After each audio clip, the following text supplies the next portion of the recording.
But what's on your mind? Well, I wanted to. Christians sometimes call you guys up, and they have an argument that life can only come from life. So therefore, you have to have God in the first place create life to come along. But I don't think that's true. I think that because if you look, a human being, a life form, eats a cow. A cow's a life form, and the cow eats grass. The grass is a life form, but the grass takes minerals and water from the ground, sunshine and air, and that's what creates the green life form, the plant. Right.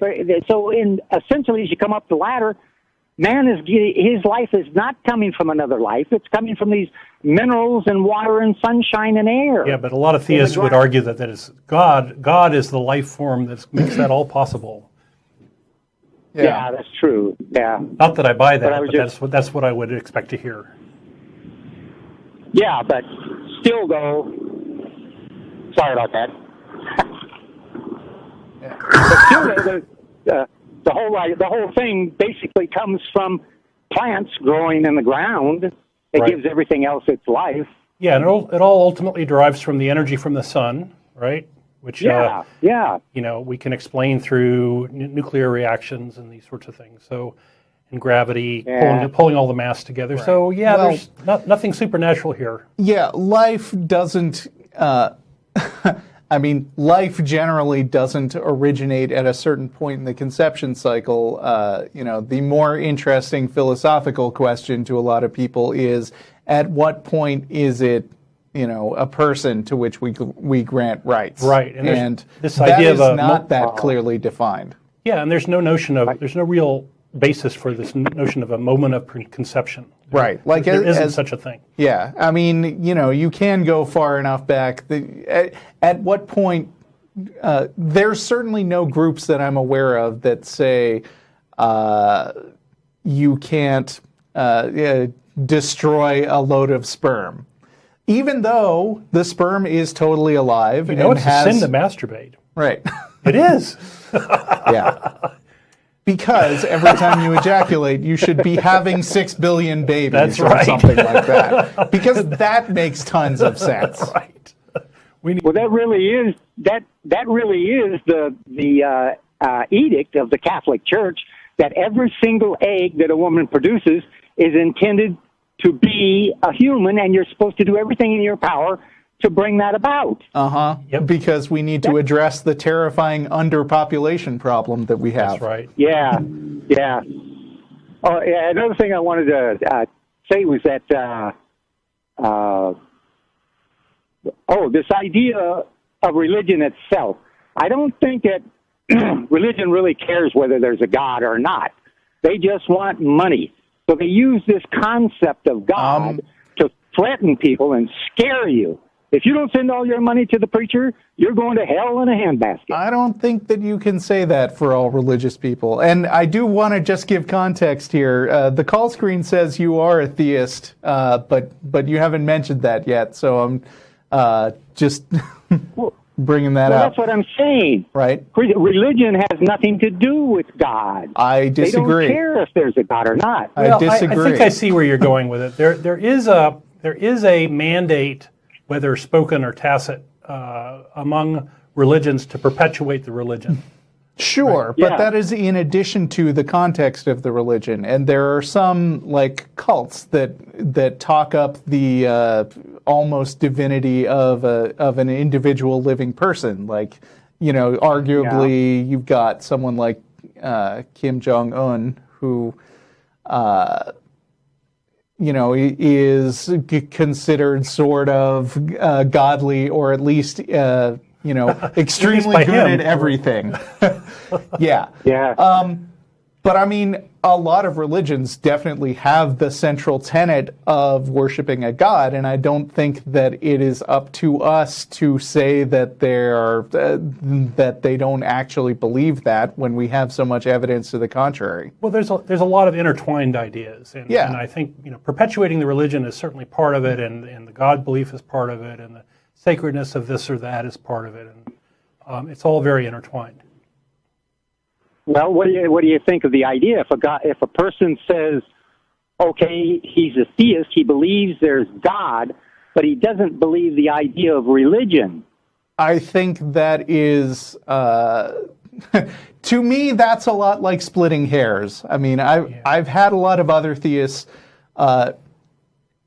claim that they believe in God, but they don't believe in organized religion. But I mean, as far as I'm concerned, they're just taking a variant of a religion and making it very personal. It still has a lot of irrational baggage tied to it.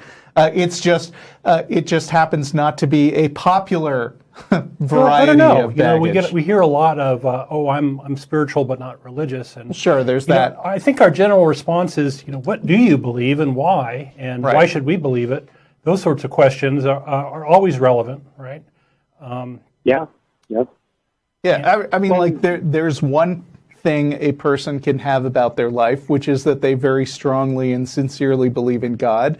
And there's another thing that they can have in their life, which is that they think the best way to promote that belief is through participation in organized worship or something.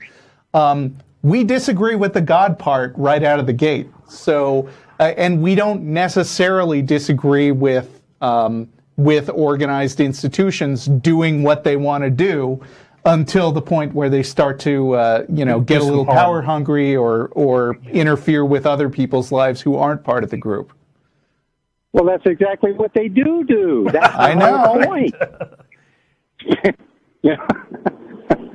Well, I don't understand exactly what it is you guys object to. Is it religion or the idea of God or that? Both? For me, Why can't it be both? I would be probably labeled an anti-theist. I think religion does harm, and I think that I'm trying to mitigate that harm by challenging the religious beliefs and assumptions. Right. I think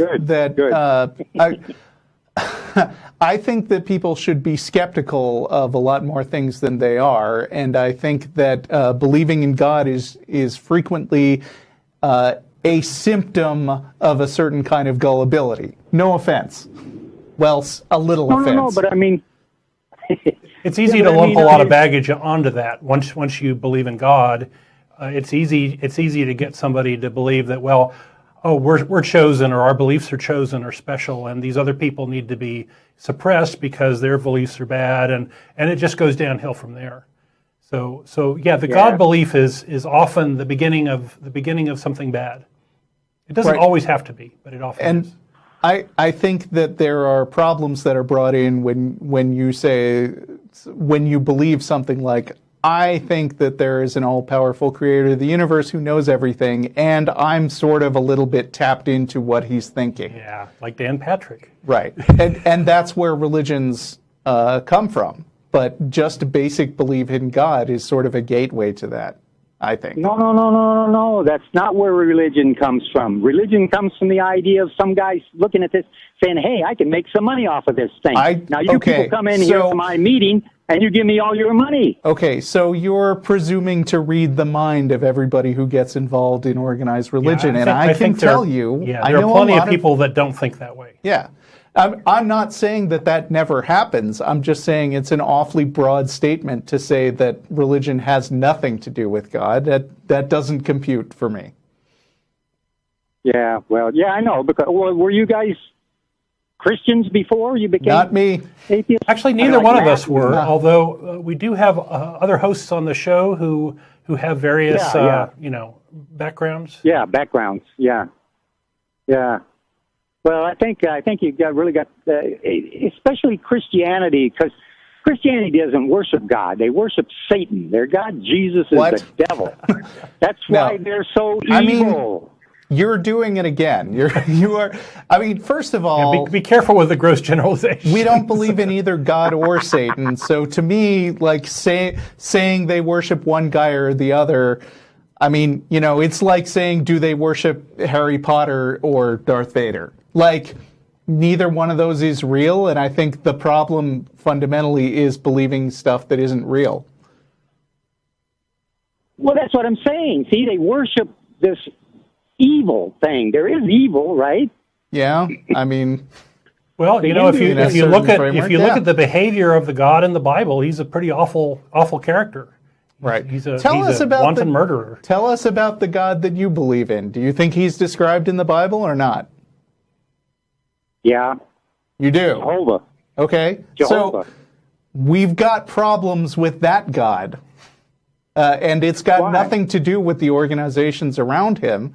The Bible has a ton of stuff that God supposedly told people to do. That's terrible advice. And takes a lot of actions like drowning everybody on earth that are downright evil. And that's got nothing to do with the institutions that claim to follow that book. We just think the book's problematic to begin with. Yeah, but if you look on the book, it's written by some guy. Yeah, and well, if you read the book, so is all God belief. Huh? So is all God belief. No, it's not. Uh-huh. Is too. Well, I'm not quite sure I understand the claim.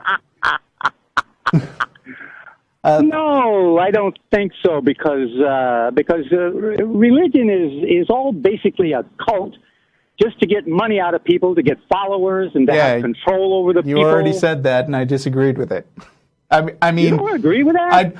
I do agree that none of it has foundation in reality, and I do agree that a lot of people take advantage of it to manipulate people, but I am not going to follow you to the place where you say that's the only reason people believe. Oh, yeah. Well, easy to sucker people into something, especially when it's a fear tactic. Okay. You're going to hell. Why do you believe in God? Well, because he came to me. So you have personal experience. In what sense? Yeah, I guess you could say it that way. Well, he's with me, within me, a part of me. Okay. So he's in your mind. No. We can't argue with personal experience, right. But you can understand that we don't find it convincing for us, right? And I tend to feel like if people, if you weren't steeped in a culture that has these very specific concepts of God, you might interpret that thing in your heart and mind or whatever differently, and not attribute it to being something that has anything to do with the Bible or something like that. Yeah, but that's not a concept of religion. Christianity says that you are separated from God. I think God it is. Can't have anything to do with you, and you can't have anything to do with God. So it's like a Hindu. You have to work your way back to God through this idea of human sacrifice. Do you think you're the only Christian in the world or person in the world who thinks he has a direct personal relationship with God? Because you're not. No, I don't think so. Yeah, and when we look at all those people and what they say, there's no coherence there. They're all saying different things, and so it seems clear to us that there's no objective basis for claims like that. Well, that's the problem. See, God has given you a free will, and you can think and believe in anything you want. You're saying that as an assumption when we don't think there is a God, so we don't think that he's given us any free will. Well, I don't know. Do you think he's given you a free will? No, because we don't think God exists. Well, do you think you have a free will? That is a huge point of debate that's way too much to get into. I tend to fall on the free will side, but I don't think it has anything to do with God. And I know a lot of atheists don't think that free will technically exists. But whatever. Okay. All right. Well, but anyway, that's still got nothing to do with the way what Christianity is. Are you a Christian? People are evil. No. Okay. Do you believe these people are evil? They worship Satan. Wait, but you did say your belief it matches what's described in the Bible somewhat. Do you believe Jesus Christ existed? Or no, there's no Jesus in the Bible. Okay. His name was He's Joshua. talking about the Old Testament, I guess. Oh no. No. And then which Bible are you talking about exactly? The New Testament, this so-called Christian, it was written by Jews. How can you call it a Christian Bible anyway? It was written by Jews. Because it is the foundation of Christianity. No, it's not. Unless no, it's not. You're cutting out the New Testament. Do you think the New Testament is part of the Bible? No. So yes. Are you Jewish? No. Okay. I don't think. Well, that's an argument. But anyway, Christianity comes from this guy Saul of Tarsus. Yeah, I know. This guy Saul of Tarsus. And the Old Testament. And the Old Testament comes from some superstitious writings of a bunch of nomadic sheep herders. I don't know why you say that. What makes you think they were nomadic sheep herders? You don't think they were educated people? I think many of them were. There were some educated sheep herders, but on the whole, I mean, this stuff comes down from legends that were passed on through oral traditions. So that's true, I guess. Yeah. So, I mean, we don't think any of it has any particular insight about the nature of the universe or any magic man in the sky. Yeah, but any book is like that. Even a book that's leading you astray, sometimes it'll have a paragraph in there that tells you the truth. So you have to, and it's written by these people, so you have to go through it and look for the truth. Yeah, right, but when a book is full of a lot of nonsense and the occasional accidentally true statement, I'd rather read something that's mostly true. Yeah, I have a wonderful analogy there. It's shit in the applesauce. And there may be some awesome applesauce in there, but you really got to dig for it, and is it really worth it? Yeah. Anyway, that's true. I think we've been on this call for a while, and we're going to move on to other callers. But thank you for calling, John. Okay, thanks a lot. All right, see ya.